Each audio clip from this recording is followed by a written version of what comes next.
جنگ بدر میں 70 مشرکین 70 سرداران قریش قتل ہو گئے. ایک کو پکڑ کے ایک کنویں میں پھینک دیا. اس کنویں کا نام ہے غلام بدر. اللہ کے نبی کنویں پر کھڑے ہوئے اور ان مشرکین سے فرمانے لگے وہ قتل ہو گئے تھے, مر چکے تھے, جہنم کے گڑھے میں جا چکے ہیں. اللہ کے نبی فرماتے ہیں حل وجدتم ما وعدکم ربکم حقا, جو اللہ نے تمہارے ساتھ جہنم اور شکست کا وعدہ کیا تم نے دیکھ لیا ہے.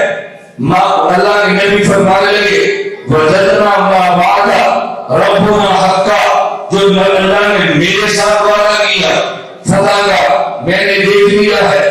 تمہارے ساتھ فتح وعدہ شکست کا تم نے دیکھا ہے.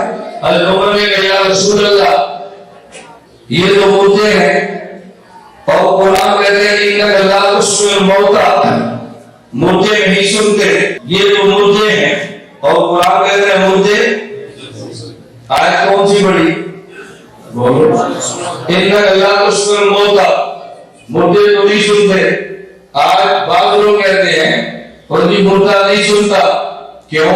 یہ عقیدہ ہمارا نہیں ہے. حضرت عمر کا ہے. دلیل کیا پیش کرتے ہیں؟ یہ عقیدہ ہمارا نہیں ہے حضرت عمر کا. دلیل کیا ہے؟ انک لا تسمع الموتى. ہم نے کہا اس کا معنی یہ نہیں تم سمجھے ہوئے, کہا وہ سمجھے تو عمر سمجھے تھے. عمر کی سوچ غلط ہے.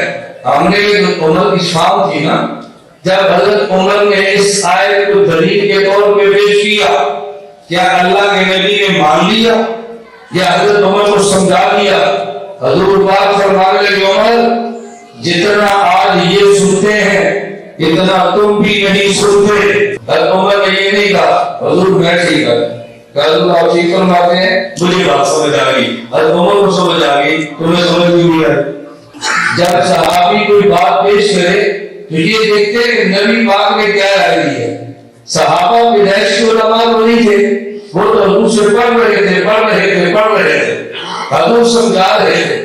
اگر غلطی ہو رہی ہے حضور سمجھا رہے ہیں. جب نبی پاک کے جانے کا وقت آ گیا پھر ایک جملہ بولنے کا الیوم اکملت لکم دینکم. جب یہ مکہ میں تھا تو دین مصطفیٰ تھا, مدینہ میں جا رہا ہوں اب دین مصطفیٰ دین صحابہ بن گیا ہے. میں تمہیں سمجھانا چاہتا تھا تم سمجھتے ہو, میں پڑھانا چاہتا تھا تم نے پڑھ لیا ہے. تمہارے عقیدوں پر میری مہر لگ گئی ہے. اب میرا عقیدہ وہی ہوگا جو تمہارا عقیدہ ہے. جس میں مجھ تک پہنچنا ہوگا تو تمہارے واسطے ذکر ہوگا.